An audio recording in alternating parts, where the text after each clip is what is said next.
I have no idea why these two black men are at home. And I just it makes no sense. Even if you hold the coaches on the same standard as the players, like what did they really do wrong?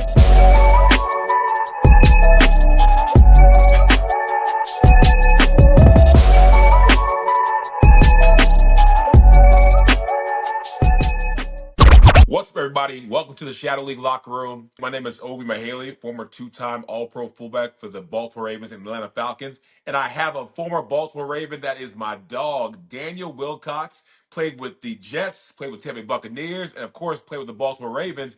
And we were also roommates for a while, so this is like my guy, my guy. Before Ovi was really Ovi, Daniel was helping Ovi become Ovi. That makes any sense. But hey, Wilcox, man, Yeah, thank you for coming on, man. How you doing? I'm great, man. You was always Ovi. You was just a different Ovi when I met I you. So, was. but you was always Ovi, dog. You can't ever take that away from I, me. I was, but you know what? People Yeah, know me as the All Pro, highest paid fullback in NFL history. First Pro yeah, Bowl fullback in Falcons franchise, like that guy. And mental is everything in football. We all know that, man. And I yes, had the 100%. muscles, I had the want to, but my mental was not right. I doubted myself. I was a little bit anxious. I didn't feel like I belonged. I feel like an imposter syndrome. But man, you Hmm. you wasn't the biggest guy. You wasn't the fastest guy. You wasn't Right. like that big name. You wasn't making all the money, but you walked around there like you was that dude. You walked around with Ray, with Prime, all these guys like you belong. And I Yeah, was like, how's this guy doing that? And you took it. You took time out your schedule to mentor young Ovi on the mental. Everything from on the yeah. football field, even off the football field. So you helped me understand how to talk to certain people and how to be able to stand up tall. So thank you, man. I appreciate that, and congratulations on all your success, football and otherwise. Thank you, Ovi. Thank you, Ovi, man. I appreciate you saying that. I never looked at myself that way. I get that people tell me that all the time, bro. Like the way I enter a room is different, and it says something, and people see it, and my aura is different Yeah. when I walk into a space, and people tell me that all the time. But honestly, Ovi, I feel like I'm just the same kid that was at Decatur High School, Oakhurst Elementary, Renfro Middle School over in Decatur, and I just, I guess I've always had kind of a bigger than life type persona without me even really noticing it, because I've always looked at other people like they was in much better situations than me. Growing up in a single family home here in Atlanta with my mom, you know, shit, it was just me and her and my sister. That was it. And then as I got older, my cousins and stuff kind of joined in, and I guess having three or four cousins that's a little bit taller than me. I got two of them are 6'6", another one's 6'4", the other one's 6'3", and I'm right here at 6'2" and a half. So to be the shortest one out of all of us and one of the younger one, I guess I kind of had to hold my own. Maybe I don't know, but I've always been a sensational athlete, and my athleticism has kind of put me above the rest my entire life. No, I love it, dude. And we talked a little bit before the camera, and our producer was like, "Man, we need this on camera. Needs to be on the record." Like your journey to the NFL, because I don't care what people say. Oh man, I didn't get 8 Pro Bowls. I wasn't a Hall of Famer. You made it to the NFL. Period. There are people who would dream to be in our Hmm. position. Top 1% of the top 1%, even getting here. Tell me about your story, your journey, because from what you said before, it was one to where the average person looking at you wouldn't say that guy's making it to the league, but you made it here and you stayed for a good little bit. Man, how'd you get here? Yeah, well, I was one of those guys that didn't know I was good enough to be an NFL guy early on. So in middle school and high school, even though I started both ways, and I was one of those kids that came into high school and started varsity as a freshman. In football. In basketball, I just picked up the sport, so I started JV my freshman year of basketball. Had never even dribbled a basketball before, never shot it before, nothing. I found out I could dunk in the eighth grade in middle school, so all my cousins, really convinced me to play my ninth grade year. And next thing you know, I started JV. By mid-season, I was a starter on JV. By the end of that season, I got elevated to varsity that year. And then my 4 years of high school just kind of took off from there. I ran track, played baseball, played football and basketball. So I was a four-sport ladder athlete. And then I was all county and all state in three of those sports, in track, football, and basketball. So when I finished up my senior year, I was taking a bunch of visits. I took one to UNC, one to Clemson, one to Georgia Tech, and then one to UGA. And when I went to UGA, I fell in love with Georgia. So I committed to the University of Georgia. It was supposed to be a bunch of us had all committed together at the same time. Me, Patrick Paz, Arantes Grant. It was a ton of us. We all was coming out together in '96. And when I committed to UGA, hell, I thought the story was going to be written at that point. Then I found out I was ineligible because of a foreign language Oof. requirement.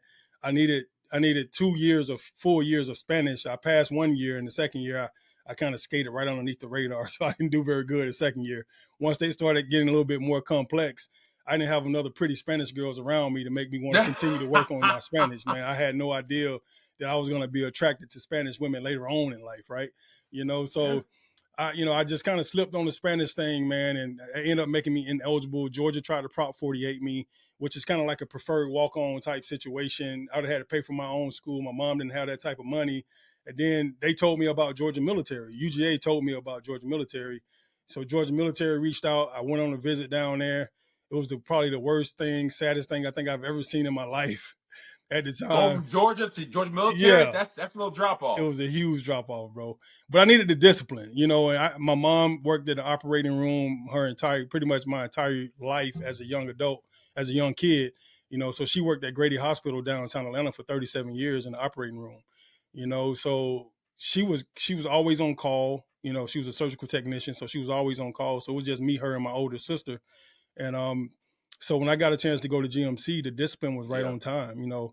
Lights out every night at 10 o'clock. Had to wear the uniform every single day, iron them, shine my brass on my shoulders, shine my belt buckle, shine my shoes. Had to wear the hat. Had to salute every time. I had to do taps in the morning to the flag every Wow. morning. All of that, man. I ended up graduating in 2 years at Georgia Military, and I was a full-time student, and I was a full-time football player while I was Wow. there. I graduated in 2 years with like a 3.8 GPA, and end up transferring to Appalachian State. So when I got the app, ended up being redshirted my first year App because I was 1 hour short transferring from App State and to Georgia, from Georgia Military to App State. So I ended up being ineligible my junior year of college. So I started 2 years at GMC, and my second year I was a JUCO All American. I think I was the top two, top three receivers coming out of Wow. JUCO. Ended up at App State. And I get there and end up having a red shirt. My first year there, everybody on campus already talking about the new guy that's going to the Mm. NFL, and they was like, "Oh, Wilcox, he going to the league." And that the same thing you said earlier, Ovi, about my presence, right, and how I carried myself. That kind of came up again talking to some of my teammates from App State a little while ago, and they was telling me like, "Bro, you had such a bigger than life Yeah. persona. It was like you was a god, like walking Yeah. around campus, Amongst men. So but I, yeah, and I was like, bro, like I just came in, I just did what I have always did, just outworked every freaking body there, and just tried to be the best version of myself I can be. But I never smoked, I never drank, I didn't gamble, I didn't do any of those things. So all the things, like everybody would go to these keg parties, and I wasn't interested in that stuff, but I would always go over to support my Yeah. teammates, right? So I said, bro, if you throwing a party, I'm gonna be there. I ain't staying, but I'm coming. So I would get there and I would hang out for 10, 15, 30 minutes tops. I walked around, introduced myself to everybody, dap up all my teammates and stuff. Then I throw them the deuces and I head to the crib. So that was kind of my persona for 3 years at App State. The next year I came back, and then I was like the third receiver. Somehow they had two All-American receivers in front of me Mm-hmm. already, and they had just had a heck of a year the year I had to sit out. So they couldn't just give me Yep. their spots because they were All-American for 2 years. So I ended up being the third receiver, and then my coach at the time, me and him didn't kind of get along very well. But the O-line coach kept trying to convince me to move to tight Mm. end. He was like, "Bro, you move to tight end, Wilcox. I promise you, I can get you to the league." His name is Stacy Searles. I think Coach Searles may be at Clemson right now or something like that, coaching at Clemson or something like that. Stacy Searles, but he get all Yep. the props for convincing me to move to tight end. So like the last 4 games of my junior year, I moved to tight end. I ended up catching like 25 balls, had like 5 touchdowns in like those last 4 or 5 games. We lose first round of the playoffs. And then my senior year, I put on 20 pounds and come back and play tight end at like 218, That's a small 220. tight end, And dude. That's a then small tight end. it was. It was. And there was nothing like me at all in college at the time. So when they moved me to tight end, Ovi, it was kind of like the best thing that happened to me. And you saw how I kind of Yeah. played in Baltimore. Even though I played tight end, they called me an Mm-hmm. H back. and I kind of play like 4 or 5 positions. I play fullback, I play tight end, I play the wing, I play the slot. Sometimes I get out wide, and that's exactly what happened. It was like as soon as I got the tight end, I became a mismatch for Yep. other teams, but just because they had me labeled as a tight end on the sheet, when I came in the game, they would bring in a safety or a linebacker to try to cover me, and that shit was impossible. When I say impossible, it was impossible. Then they would start putting corners on me, bigger corners. That shit was impossible. So it was a mismatch every week. I ended up leaving my senior year with about 100 catches at tight end, and led the team in touchdowns, led the team in catches, and I think I had close to 1,000 yards, if not a little bit over 1,000. And I graduated from. I mean, I left out of App State and ended up getting a shot to go to the New York Jets as an undrafted free agent. And when I got there, I was dealing with the Yep. same stuff that I kind of dealt with in college because nobody really knew where to Mm-hmm. play me and how to play me because I was too small. I was undersized. I wasn't a big tight end. At the time, all the tight ends were 6'6", 6'8", 6'7", and 260, 270. You know, and the linebackers was almost the same as big as the Mm-hmm. tight ends were. You know, so when I came in the league, I was a mismatch for everybody route wise, but I would get slung all over the place as far as blocking. About to say, Yeah, I was only 220 pounds, 222, yeah. 225. And I put on, I think, 10 pounds to go to the league. So when I got to the league, I think I ran my 40 on my pro day at like 228. And I ran a 4.45 on my pro Wow. day. You know, so that got me the shot with the Jets. And I made the team as a rookie. I don't know how I made it Special because I got teams. hurt in training camp. Yeah, I mean, I got hurt in training camp. They cut me and sent me home. Herm Edwards cut me, sent me home. So my first mini camp, I got cut and sent home for 3 weeks. I came back with only 1 week left of training camp, and we was playing against the Philadelphia Eagles, Donovan McNabb, Philadelphia Eagles in Philly, and that was when they had that old turf field with all the Mm-mm. seams in it that was no good. And I remember coming back. I only played that one game in preseason. I missed all the preseason games except the very last one, and I made the team off that 1 week. That very following week, after I made the team, they put me on the practice squad. The first week of the season was a 911 Ooh. incident, the Twin Towers. Wow. And I'm in New York. I'm in New Wow. York during that whole experience. Yeah. You know, so it was tough, man. Right after the 911 incident, we decided we didn't want to play. We were supposed to be flying to Oakland to play the Raiders that week. And the Jets was the determining factor why the whole league got canceled that week. And I don't know if you weren't in the league yet, I don't think, Ovi, so I don't know if you know. But that week, they actually came to the New York Jets, and we was the determining factor why the entire league got canceled and no games got played the week after Wow. 9/11 because we didn't want to fly to Oakland. We felt like it was disrespectful to the families of New Yeah. York. We felt like it was disrespectful to the firemen. The last thing we felt like we needed to be doing was playing a game. So all the games in the NFL got canceled for the first time in the history of the NFL that week after the 911 incident. And then the next week, we went back as regular scheduled programming, and then they actually activated me and put me on the active roster that week. And I was on the active roster for probably 3 or 4 games. I played my first game on special teams against the Steelers on Monday Night Football that week during that 3 week Mm-hmm. span. And then they cut me and put me back on the practice squad again. And then towards the end of the season, they cut me and activated me back to the active roster. And then I started my first game ever. It was against the Oakland Raiders, the first round of the playoffs that year as a rookie. And then I came back the next year to the Jets. They put me on the practice squad all year. I had gained all this weight. They asked me to gain. They wanted me to get up to Ooh. 250. I got up to 250 in the Whoa. offseason. Yep. Got up to 250. I felt like I was too sluggish when moving the way I wanted to move. So I dropped back down to about 240.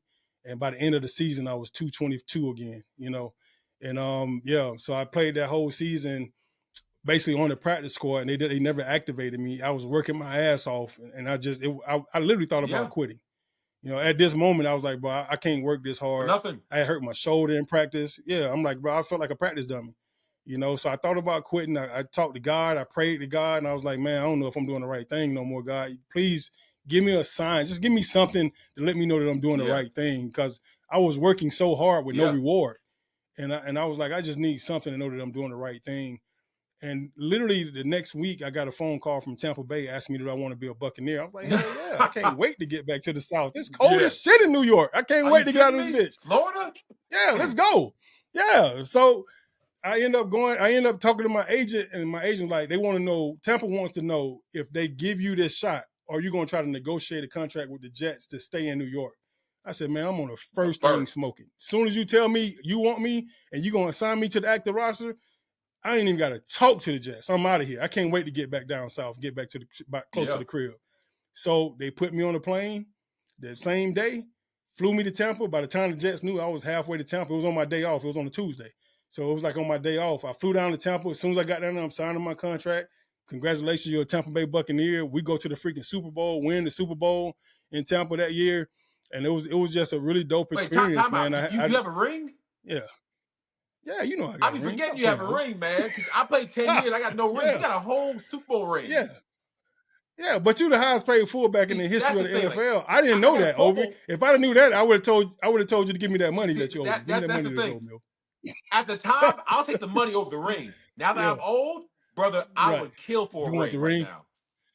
Yeah, yeah, man. I tell you what, I thought we was gonna get another one when I was in Baltimore, but we didn't. But I feel you 100%.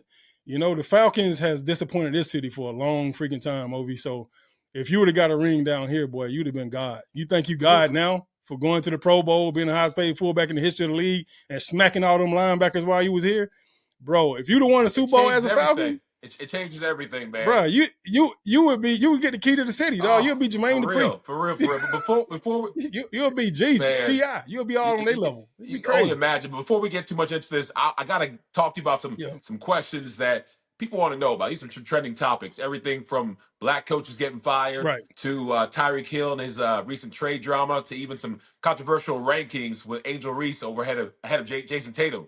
So we're gonna dive in Yeah. real quick. Black Monday Okay, rolled let's do it. around. It was a couple days ago, and Black This Monday, shit crazy. black coaches and black people getting fired. Gerard Mayo, Antonio Pierce, they fired after their first full seasons. Raheem supposedly on the hot seat. I don't think he should be, but the fact that we still got Raheem, D'Amico Ryans, Todd Bowles, Mike Tomlin, that's great. But I feel like we should have more. Is it cool that they firing black coaches with just 1 year? What are your thoughts on that? Can I say what Yeah, I man. really This feel? is hey, the Shadow League locker room, man. We're a little bit unfiltered here. Well, I tell you what, boy. As soon as I saw they fired those two guys, I was like, "Fuck the Patriots, fuck the Raiders." That was Yeah, my honest thought, because I felt like it was a token it black was, hire in the dude. first place. Yeah, I mean, it was like the fact that they hired Antonio Pierce in Vegas. I was like, boy, the world is really I starting to felt so change. good. It's like a And then the way rainbows they, and everything. I feel like yeah, sun's shining. They got my man because and Mayo as too. interim coach, he was that Yep, dude. The coach, I mean, the team rallied around him. The players really felt with a him. I was hundred like, percent. yo, they're gonna give him a chance. They better give him a chance. Don't make him interim coach and then like go find somebody else. He's right there. They gave him a shot. I said, this is what you're supposed to do. I said, let him really have a chance to make this work. 1 year gone. Yeah, the only thing I can appreciate about the Falcons hiring Raheem, me and Raheem go way back. My first 2 years with the Jets, I was with Okay, Raheem, okay. and then when I went to Tampa, I was with Raheem in Tampa too. So we go way back from 2000. But when they hired Raheem, I was super happy that they did that, and I was even more happy when they brought in the two quarterbacks, the Kirk Cousins and then the Yeah. Penix kid. Because they never hired black quarterbacks and It black was the coaches and first give them a real time, quarterback. Wilcox, ever to have a Right. black head coach, a black GM, and a black starting quarterback. I didn't know it was the first time ever in the history of Everdom. So I'm like, Right. yo, that's some great history to make. Yeah. That's real. Yeah. That's real. That's But do you think 100% Gerard real. The Mayo, Ravens, the Antonio Ravens, Pierce, were those firings justified? Because they had terrible seasons, but it's their No, fault. no, they wasn't justified at all. It's not. How is it going to be your fault when you taking on somebody else's team? You didn't even get a chance to build your team yet. Dog, give me 2, 3 years to build a team. Like, why would you fire me after the first year? To me, it has to be some conduct detrimental to the team Yeah. type shit. And if it's not that type of stuff, bro, like, I have no idea why these two black men are at home. And I just it makes no sense. Even if you hold the coaches on the same standard as the Yeah. players, like, what did they really do wrong? Honestly, did they say something wrong in the media? Did they sleep with the head coaches? I mean, with the owner's daughter or something? Like what really happened? Both of these are former players that poured Yeah. out their heart, blood, and soul for these programs. And I played against both of those guys. So to Yeah. see them both get a chance to be a head coach, it really made me feel warm on the inside. And the fact that Dion is like the head coach at Colorado right now, a former teammate of mine, I think he's a huge part of this shakeup all Oh yeah. around the world, right? Because they never wanted us to do what Never. Dion is doing right now. Dion skipped all the steps they be trying to force us to take to try to get where we really should be. You can't go play this game for 30 years of your life and not know football. And then they every time you come and try to coach, they try to belittle you and bring you all the way down to some Yes. intern shit instead of putting you in a spot where you could really be beneficial to the program and to these players. And the one thing that's Yeah. always overlooked is being able to relate to your team and being able to relate to your players. And that's what happens when you bring in guys like Mayo, guys like Pierce. So they can relate to everything these players are going to. And they keep hiring these guys, these white guys, they ain't never played the game, they Oh, quirky, they oh, jerky, they kind of smart as yo, hell, and they keep hiring those guys, but they really can't relate Yo, to the Wilcox, the players. carousel kills me. It's a coaching carousel It and it's a is. backup quarterback carousel to where you can be mediocre as hell and still get a chance to be head coach or quarterback as long as as you feel. Right. I talked about this before with my boy Brian Finneran, who's Caucasian, and he agrees with me. He's like, owners want to see somebody that they can relate to. And because most owners are white, they're Right. not black, they're going to relate to a head coach. They're going to relate to a head quarterback that looks like them. Because for the longest time, they thought black people were too dumb to play quarterback. And there's a great series that Michael Vick did They where, they where never they talked they about they it. never thought that. That was That, their yeah, that was an excuse. excuse. They never thought Well, that shit. They was afraid that we was gonna take money out of their pocket. that too. That's But all. What's happening right now is what they was afraid yeah, of. Go because ahead, you're Ovi. absolutely right. But now it's almost like, all right, we got to get one of those. Just like with Jackie Robinson, we got to get one of them boys because when you see the ability to have dual threat, the ability to pass and run, and we can think at a high level like, oh crap, floodgates are open. I want to get me a black quarterback. I want to get me Yeah. a Jaden Daniels. I want to get me a Michael Penix. And the same thing in the coaching ring is starting to happen, but it's still we haven't broken through that glass ceiling yet. I thought with Pierce, Antonio, We I mean, have. Antonio Pierce and Gerard, Yeah. I believe last year was probably one of the highest years of getting black coaches hired. But Right. I was hopeful, and now after seeing this, man, it's a little bit frustrating. It is frustrating. I deal with the same thing in Baltimore. Like we hired Zach Orr as a D coordinator this year, and we absolutely stunk it up the first half of the season and on defense. And I had this conversation with Corey Ivy, Yeah, a former yeah, teammate of mine from Tampa and Baltimore, and I was telling I was like, bro, like dog, you can I don't care. He don't give two shits about nobody. yeah. He He gonna is. say Yes, he exactly what's on is. his mind, Him, no him, and all filter, his no teeth. He nothing. gonna say it. And he was like, he sucks. He need to get out of there. He sucks. And I was like, bro, like give him time, bro. Like give him time to breathe. Like first of all, he's one of Yeah, us. When somebody's one of us, we got to figure out a way to have some chill and some. We can't join the army of you everybody got else enough haters hating on already. us. Yeah, we got enough hate. And I tell my son that all the time. Like, son, stop being down on yourself. You got enough people in this world gonna be down on you. You need to be the person building you up and thinking that you're better than Yeah, what you are. Stop selling yourself short. So when I see us beating up on us, it frustrates me.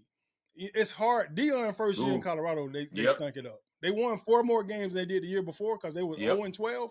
When they ended up being 4 and whatever, 4-8 or yeah. something like Started that. fast too. Only went, yeah, started fast and then ended up losing all those games back to back. And everybody was like, Dion can't do it. Then this year he come back and almost go to the damn national title. It's crazy. I almost entered the Yes, playoffs. So it's like, what are you gonna say? You like give these guys time to make the changes necessary to make the team theirs. On every single team, these coaches get an opportunity to make their team theirs. I remember being in Baltimore. I remember being in Tampa. I remember being in New York. These coaches got 3-4 years to try to make a team fully theirs where everybody 100% buys in, and now they can go run the table on people and try to score some real points and win some real championships and titles. But if you just give a guy 1 year with a bunch of players he didn't recruit, with a bunch of players that really don't respect him as the yeah, head guy, and he still got to deal with disgruntled guys that like the old head coach and don't really like his new ways. It's hard for anybody to yeah, maneuver through that. Like I don't think it's fair to fire a coach after 1 year, especially a yeah, black coach. Don't do this shit just to make people think you're a cool franchise and yeah. you down. That I sucks. That's what it I agree, feels like. man. The next topic, Tyreek Hill. We got some drama Yeah. over here because the man was in a good spot with the Chiefs winning championships. He wanted that money. He chased the He should paper. have stayed. I'm not mad at him. He should have 8-9 stayed. record. Fell I'm, short of I'm the mad at him. he I'm fell mad short at of him. the playoff. In the season finale, faced the Yeah. Jets, ended up losing 32-20, and was hot. He came out of that game and was talking about I want to go somewhere to I win. I got to want get to be up out of somewhere here. else. So is Tyreek Hill worth keeping for the Dolphins, or is it fair No, for him to ask for a trade when his team missed the no. playoffs, but he chose to be there? What's your thoughts? I think it's fair for him to ask for a trade for sure. But he chose to Um, come down. What you asked for a trade for? You got the money. They paid you. You yeah, here. What's wrong? man, who cares? Over, you know how this league works. Ain't nobody in this league, business wise, is running their business in favor No. of you or me. They're running their business in favor of themselves. They're trying to run their business to the best they can. Tyreek only owns one business. It's him. So he has to run his business the best way he possibly can. Unfortunately, it looks bad that he's ready to leave when they suck. You know, it looks bad to other guys, and everybody, all these other guys are connected. You know how the circle of Oh yeah. trust goes. Right now, he was in the circle of trust when he took all that money to go to Miami. He went down there thinking he was going to have Tua. Tua has been injury prone for the last 2, 3 Yes. seasons, and he's like, "I've Yeah. had enough, bro. I need a quarterback." He knows his best years are flashing before his eyes right now, and he's on his way down, not on his Yeah. way up. So he don't have much time left, and he understands that process. Now he's like, "Bro, I got to get somewhere where I get a quarterback and I can win." The same thing Devontae Adams is Yep. dealing with. You know, all these quarterbacks are dealing with the same. All these top receivers, the Odell Beckhams, the Tyreek Hills, the Devontae Adams, all those guys are dealing with the same thing. You know, so that's why you see them bouncing around trying to find that perfect fit in quarterback.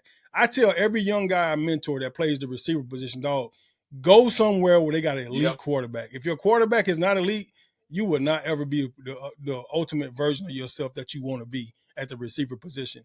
Tyreek Hill could be as fast as he want to be, as quick as he want to be, but if nobody can get the ball to him, he'll never be Tyreek Hill that we know he could truly be. So I do not blame him for getting up out of there. It was his fault he left Kansas City in the Yes. first place for the greed, for the money. And I'm not mad at him for being greedy with the money because our window opportunity is this small Yep. to get it. But at the same time, if he had a really good agent, he was like, bro, don't take this money. Stay in Kansas City. You got a phenomenal quarterback. You got a phenomenal head coach. You got a phenomenal OC.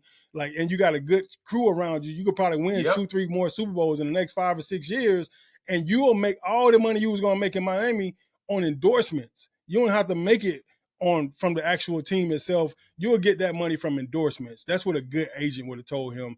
And if I was him, I don't care who his agent is. I don't care if it's Drew. I'd have fired Drew ass too if I was his agent. I'd get rid of Drew and find me somebody that actually see my true potential, and I would go somewhere that has a phenomenal quarterback and a great OC or a great head coach, and allow me to continue to develop and become a better version of Wilcox, myself. problem is you can't tell us nothing. A lot of these players, I mean, you're smart. You know, I'm a You smart. These can, guys, you can't tell nothing. He got the earring. He got the flash and the style. He got Miami, the Lamborghinis, the water, and Kansas City. He was already thinking, yeah, yo, if I can make more money and go to Miami, ain't nothing keep me in yeah, Kansas City. So that is you right, but it was yeah. hard for him at that age to see that. Yeah, he almost got locked up in Yeah. Miami too. So after that shit, you like, it's time to go, baby. They don't love me like I No, thought they did. I got to get up out of here, bro. That dude about to take me to jail out here in front of everybody. Had me on the ooh, ground, handcuffs, no, you everything. Treat me like I'm a rude right, boy out here. exactly. All right, the MVP race, man. The MVP race is heating up. Yeah, Lamar Jackson, Saquon Barkley, Joe Burrow, Josh Allen, Lamar Lamar Jackson, Jackson. All these guys Lamar are in the Jackson. MVP race, but Yeah. there's always drama, man. So I think I know where you're heading, but why is Lamar Jackson the overall favorite for the MVP race, in your opinion? Right now, if you had to go do the NFL top 100, who are you voting the number one player in the league? I'm doing Lamar All all day. day. So that's what I'm You're saying. a The Raven. I'm a NFL top Raven. We're both a 100 little out. biased. I'm We just, gotta have some I'm just facts. saying. We need some facts. I'm just saying, bro. If you ever played against anybody like Lamar, if you played against him and you on the Yeah. defensive side of the ball, bro, you are biting your nails when you got to play this Uh-huh. dude. When you over there and your hand in the dirt come off that edge, you're like, bro, I got to get to him. Then you be like, when I get to him, you're like, hold on, I need to pause break because down. Break anything down. can happen. Bro, I'm telling you right now, he's the scariest freaking quarterback in the in the NFL football league. And I'm telling you right now, Ovi, hands down, Lamar Jackson But is he the already got MVP the this year. MVP. He And already got it twice. So he got it he twice. got it He got it twice already. twice. And he deserved it 3 times, Ovi. He deserved it 3 times. He really do deserve it 3 times. The crazy thing about it, is that I'm not even upset if he don't get it because I really want him to Yeah. go to the Super Bowl, Yeah. win a Super Bowl, and get a Super Bowl He don't want MVP. it. And that's even better than a regular Absolutely. He MVP. doesn't want it. You I know think he what I said, mean? like, I have no interest in the MVP. He's playing this hard to get He ready don't. for the Super Bowl. because that is something He's that's going to that's it. define him. And no matter how many individual awards he gets, not only Yep. is the world going to not elevate him to the position he deserves, but I think him personally, he's not going to feel complete until he does what he knows Yeah. he can, which is to lead his team to the Super Bowl and to win a Super Bowl. So I had a chance during, I think, Terrell Suggs' Ring of Honor induction to be on the field with everybody Yeah. else and watch Lamar walk through it. I've never been on the same field as Lamar, and when he walked through, it's like you, a presence. It was an aura. This guy is just like Yeah. sparks energy. Like He different. being his teammate, it's got to be so much fun. And being Yeah. somebody who has to tackle him has to be Man. terrifying because Man. it seems like at any second he could just, Shit. phase into whatever position on the field he wants to be in. The man's he's got no limits, and so I hate it when he's not allowed Yeah. himself to reach his full potential because he can do anything. He's MVP every single year material, but this year Yeah. don't give it to him. Don't give it to him because last year's Q gave it to him. It's been like, Yeah. okay, it's good enough. I want him to say, you know what? They didn't give it to me. Good. I'm gonna get it at the Super Bowl. Yeah. Yeah, if they give it to somebody else, I'm not even Yeah, upset he about deserves that at it. But all. Like I really, like I told you, it's to me, it should be the Super Bowl and Super Bowl MVP. That's what he truly wants. That's what I truly want yeah, him to have. I want him to go win the Super Bowl. I want him to have the Super Bowl MVP trophy. I want him to get that fresh Cadillac that they're yes, gonna give him that ain't came yes, out yet. I want him to have all that experience. He deserves it, bro. Like he really, honestly, do deserve it. And he's the most hated on, he talented is. guy I've ever seen in the NFL. He the only person I know that's more hated on Lamar, that's hated on more than Lamar Jackson is LeBron James. You That's know, right. And so because he's yeah, not Patrick Mahomes, he ain't light skinned, his hair ain't nice and curly, his face look a little bit more right. aggressive, And then some, and then yeah, and some, then some. and then He some. ain't Yep, getting the hundred endorsements. percent. You ain't seen him on TV. Lamar, 2 MVPs. You should see this brother everywhere, Yeah, but you don't see Harden anywhere, right, and that kind of bothers me as a fellow right. dark skinned brother who tends to look a little bit aggressive, Mm-hmm. But yeah, so um, I don't know, man, but hopefully they give Lamar or they don't give Lamar the MVP, but he deserves it. I know that. All right, Wilcox, we got two more questions for you, but they're fair or foul questions. You just let me know if you think it's fair, if you think it's foul. Real Okay, simple.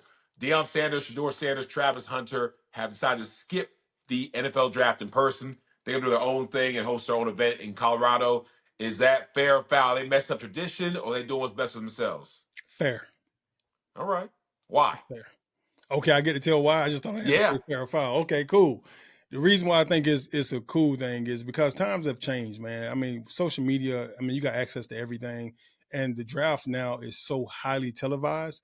They will Mhm. have draft cameras at Colorado to see them boys get drafted there. Yes, they sure So will. yeah. And it gives you a different environment and a different celebration feel and how it's actually going on in the city of Boulder. So I think that's kind of dope. Actually, I think it would be kind of cool to kind of see, maybe the number one and the number two pick get picked at their university. And I Yeah. think it may start a new trend, It, So it I'm absolutely will start a new trend yeah. because you know what? That's diverting that money that would go to New York or go to the draft party, and it's going Mm-hmm. to stay with those kids, Yep. stay with the sponsors for the kids, and stay with the schools. So hundred it's percent. definitely going to start something and leave it to Prime to be a trendsetter.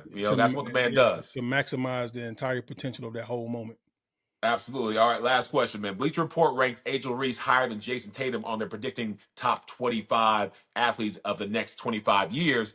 Does Angel Reese higher ranking make sense, or is it a reach to have Angel Reese over Jason Tatum? I say fair. I say Oh, 100% fair. really? Really? Because Yeah. I did not think you were going to go that route. No, I mean you got to really think about what like I just finished saying like 2 seconds ago, Ov. Like the social media world has taken over now. We Yeah. didn't grow up in this. Imagine if we Nope. had this, dog. Imagine if Lamar Jackson was my quarterback in my prime. Crazy. Imagine how big I would be right now. Right? You know what I'm saying? Crazy. So just to me, when you see Angel Reese and she's a beautiful girl and she shows you how beautiful she is every opportunity she get. She does. She tagged herself to buy you Barbie. That's playing right. To me, that was so smart as far as social media and networking and marketing yourself. And what did our agents tell us as soon as we signed with our agents? That we're the first hire in our own business, right? Yep. And then the agent is our second hire in our company. So she's her first hire. She's conducting her own business. She has sponsors all over the freaking place. She's super visible on social media. She's taking huge advantage of it. She was making more in college that she's making in the NBA right now, in the Yeah, WNBA. So I could 100% see her bigger and just a bigger face, more recognition. Everybody in the world knows who Angel Reese is. And just like she was telling you about the Caitlin Clark stuff, she was like, it wasn't just Caitlin that was balling in college. I was balling too. The reason why you know who exactly. Caitlin Clark is because I did what I did. When I Yep, did that right there, you yep. see me, high hater, all that mess, that set the tone for all that Caitlin Clark, Angel Reese controversy, and she took off from there. And it's dope to see a female athlete get the type of recognition that she's getting. And the WNBA has had tremendous turnover since her and Caitlin Clark has walked through the door. So I could definitely see it happening, man. She's a beautiful girl. That's what's up, man. Hey, thank you for Yeah, joining. no doubt. God bless. Stay safe in the snow. We'll talk soon. You too, Obi. Thanks for having me on, man. Good luck with Shadow League. Yes, sir.